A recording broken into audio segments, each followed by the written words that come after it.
Welcome to mega 9 కేంద్ర budget 2026ను పార్లమెంట్లో ప్రవేశపెట్టారు ఆర్థిక మంత్రి నిర్మలా సీతారామన్. సంఖ్యలు గణాంకాలు పక్కన పెడితే సామాన్యుడికి కావాల్సింది ఒకటే, నా జేబులో నుంచి ఎంత పోతోంది, నాకు ఎంత మిగులుతోంది. 2026 బడ్జెట్లో కేంద్ర ప్రభుత్వం సామాన్యుడికి, ముఖ్యంగా మధ్యతరగతికి కాస్త ఉపశమనం కలిగించే నిర్ణయాలే తీసుకుంది. బంగారం ప్రియులకు, మొబైల్ వాడేవారికి కేంద్రం భారీ ఊరటనిచ్చింది. కానీ సిగరెట్లు తాగేవారికి, ప్లాస్టిక్ వాడేవారికి మాత్రం షాక్ ఇచ్చింది. క్యాన్సర్ మందుల నుంచి సోలార్ ప్యానెల్స్ వరకు వేటి ధరలు తగ్గాయి, వేటి ధరలు మండిపోతున్నాయి. బడ్జెట్ హైలైట్స్ మీకోసం.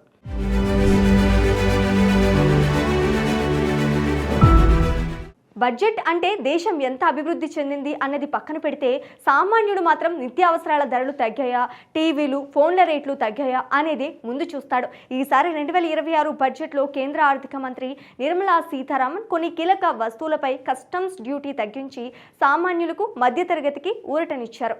ముఖ్యంగా దేశీయ ఉత్పత్తులను ప్రోత్సహించేలా, ఆరోగ్య రంగానికి మేలు చేసేలా నిర్ణయాలు ఉన్నాయి. ఈ బడ్జెట్లో మొబైల్ ఫోన్ల తయారీకి వాడే విభాగాలపై కస్టమ్స్ డ్యూటీని తగ్గించడంతో దేశీయంగా తయారయ్యే స్మార్ట్ ఫోన్లు, ఛార్జర్ల ధరలు తగ్గనున్నాయి. పేద రోగులకు అతిపెద్ద ఊరటనిచ్చేలా బడ్జెట్ తయారు చేశారు నిర్మలా సీతారామన్. ప్రాణాంతకమైన క్యాన్సర్ వ్యాధి చికిత్సలో వాడే 17 రకాల మందులపై కస్టమ్స్ డ్యూటీని పూర్తిగా ఎత్తివేశారు.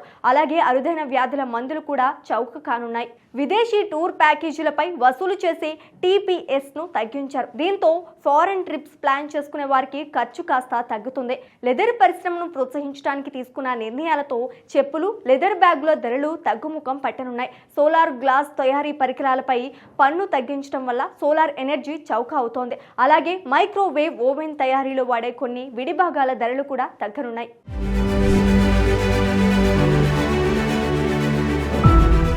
విదేశీ విద్యపై టీడీఎస్ ను లిబరలైజ్ రెమిటెన్స్ స్కీమ్ కింద విద్యా ఖర్చుల కోసం తగ్గించారు. ఆల్కహాలిక్ లిక్కర్ తుక్కు, కొన్ని రకాల ఖనిజాలపై కస్టమ్స్ డ్యూటీని 5% నుంచి 2% కుదించారు. ఎనర్జీ ట్రాన్సిషన్ పరికరాలపై కూడా బీసీడీని తొలగించారు. క్యాపిటల్ గుడ్స్, క్రిటికల్ మినరల్స్ పై బీసీడీని మినహాయించారు. వ్యక్తిగత వినియోగానికి వాడే పరికరాలపై బీసీడీని 20% నుంచి 10% తగ్గించారు. మన దేశ తీర ప్రాంతం నుంచి ప్రత్యేక ఆర్థిక మండలి పరిధి వరకు ఉన్న సముద్ర జలాల్లో మన జాలర్లు పట్టుకున్న చేపల ధరలు కూడా తగ్గనున్నాయి. అదేవిధంగా అణు విద్యుత్ ప్రాజెక్టులకు వాడే పరికరాలు, విద్యుత్ వాహనాల్లో వాడే బ్యాటరీలు, విమానాల విడిభాగాలు తదితర వస్తువులు ధరలు తగ్గే వస్తువుల జాబితాలో ఉన్నాయి. ప్రభుత్వ నిర్ణయం వల్ల బయోగ్యాస్ ఆధారిత ఇంధనం చౌకగా మారుతోంది. దీని ప్రభావం సిఎన్జి వాహనాల ధరలతో పాటు ఆటో పరిశ్రమపై కూడా పడుతోంది. అంతేకాదు బడ్జెట్లో ఈవీ బ్యాటరీలను కూడా చౌక ధరలకు లభించేలా చేస్తామని ప్రకటించారు. దీనివల్ల ఎలక్ట్రిక్ వాహనాల ధరలు సైతం కొంతమేర దిగిరావచ్చు, లేదా కొత్తగా బ్యాటరీ తీసుకునే వారికి ఖర్చులు తగ్గనున్నాయి.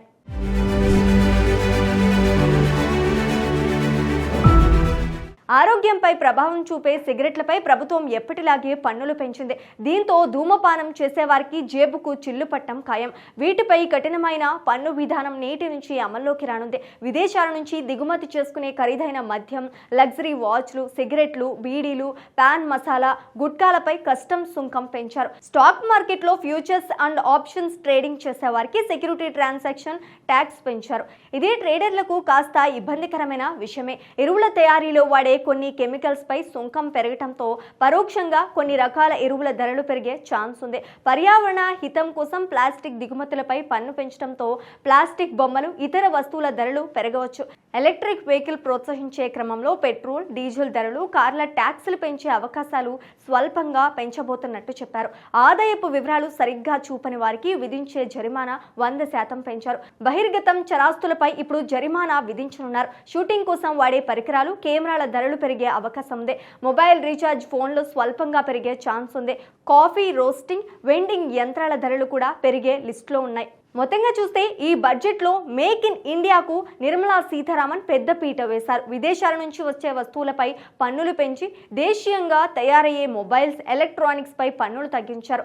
క్యాన్సర్ మందుల ధరలు తగ్గించడం సామాన్యుడికి, మధ్యతరగతికి ప్రాణ సంకటంలో పెద్ద ఊరట. ఇక సిగరెట్లు, మద్యం వంటి అలవాట్లు లేని వారికి ఈ బడ్జెట్ పెద్దగా భారం కాకపోవచ్చు.